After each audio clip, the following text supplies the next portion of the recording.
Ce ne sont pas tous ceux qui prient qui sont chrétiens. Ce ne sont pas tous ceux qui prêchent la Bible qui sont serviteurs de Dieu. Et vous devez le savoir. Si tu ne le sais pas, tu vas être très blessé. Ce n'est pas tout le monde qui est ici qui est enfant de Dieu. Ce n'est pas tout le monde qui est venu ici qui est venu prier.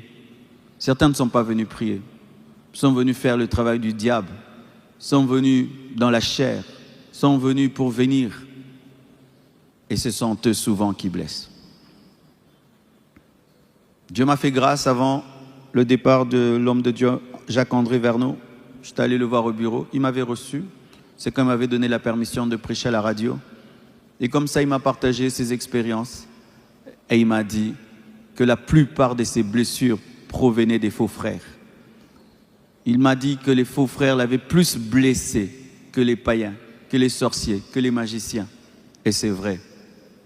Les faux frères blessent plus que les sorciers, plus que les magiciens, les faux chrétiens, les faux enfants de Dieu, les faux oins. Les blessures intérieures qui proviennent des proches font plus mal que les blessures intérieures qui proviennent des inconnus. Les blessures intérieures qui proviennent du milieu religieux font plus mal. Vous savez pourquoi?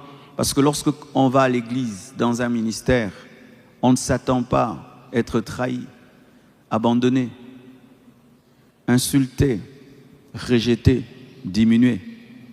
Les attentes sont très élevées lorsqu'on va à l'église. On se dit c'est un lieu de sainteté, c'est un lieu d'amour, c'est un lieu de partage.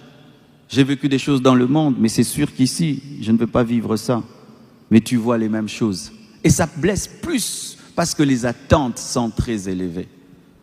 Vous devez savoir que le voisin que vous avez à côté de vous a des grandes attentes. Dès qu'il franchit le seuil de cette porte, il peut comprendre que dans un bar, on l'insulte, qu'à la maison, on l'insulte, il dit ce sont des païens, mais il ne peut pas comprendre qu'à l'église, quelqu'un lui manque du respect, quelqu'un lui parle mal, quelqu'un se comporte mal.